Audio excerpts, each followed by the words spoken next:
Early on the first day of the week, while it was still dark, Mary Magdalene went to the tomb and saw that the stone had been removed from the entrance. So she came running to Simon Peter and the other disciple, the one Jesus loved, and said, "They have taken the Lord out of the tomb, and we don't know where they have put him." So Peter and the other disciple started for the tomb.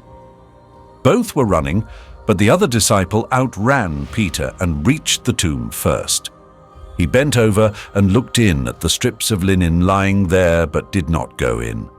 Then Simon Peter came along behind him and went straight into the tomb. He saw the strips of linen lying there, as well as the cloth that had been wrapped around Jesus' head. The cloth was still lying in its place, separate from the linen. Finally, the other disciple, who had reached the tomb first, also went inside. He saw and believed. They still did not understand from Scripture that Jesus had to rise from the dead. Then the disciples went back to where they were staying. Now Mary stood outside the tomb, crying. As she wept, she bent over to look into the tomb and saw two angels in white, seated where Jesus' body had been, one at the head and the other at the foot. They asked her, "Woman, why are you crying?" "They have taken my Lord away," she said, "and I don't know where they have put him." At this, she turned around and saw Jesus standing there, but she did not realize that it was Jesus. He asked her, "Woman, why are you crying? Who is it you are looking for?" Thinking he was the gardener, she said, "Sir, if you have carried him away, tell me where you have put him, and I will get him." Jesus said to her, "Mary." She turned toward him and cried out in Aramaic, "Rabboni," which means teacher. Jesus said, "Do not hold on to me, for I have not yet ascended to the Father. Go instead to my brothers and tell them, I am ascending to my Father and your Father, to my God and your God." Mary Magdalene went to the disciples with the news, "I have seen the Lord." And she told them that he had said these things to her.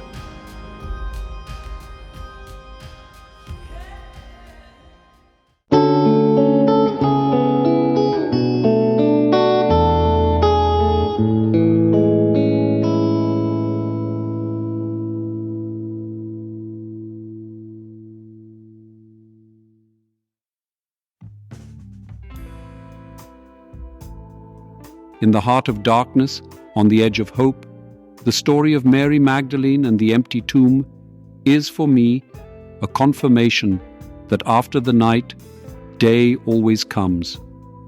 Sometimes, ensnared in the web of problems, we do not always let in the truth that fortune turns like a wheel, and bad events sooner or later dissolve in the flood of subsequent better moments.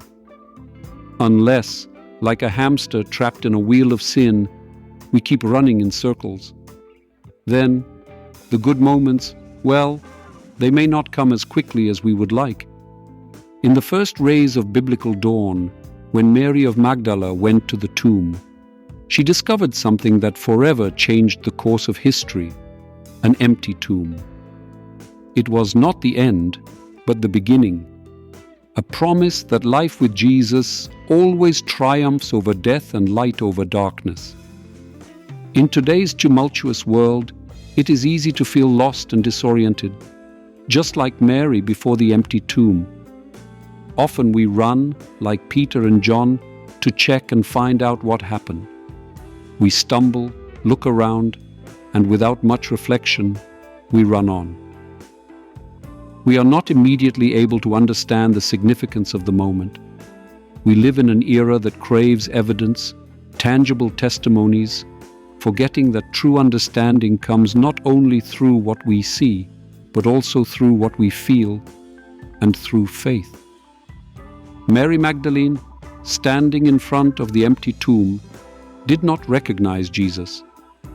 She adopts a more mundane vision, thinking him to be the gardener. How often, facing life's challenges, do we not recognize the deeper essence of events? thinking they are just another obstacle thrown at us by the world? Yet, it is precisely in these moments, when our faith is tested, that Jesus comes and calls our name, reminding us of his presence and love. The resurrection is not just a historical event confined to the pages of Scripture. It is an experience that today can be alive and real for each of us.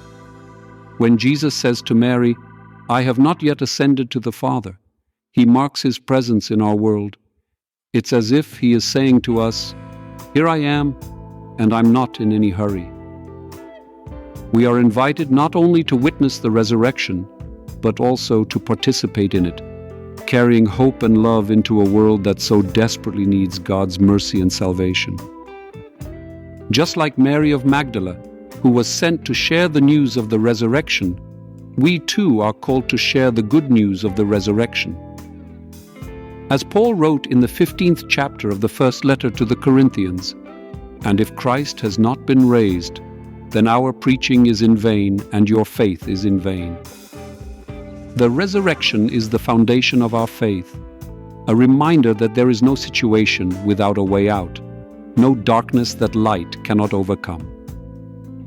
Today, faced with numerous challenges, personal, social, and global, let us take the story of the woman before the empty tomb as an invitation to renew our faith in the power that transforms death into life and despair into hope.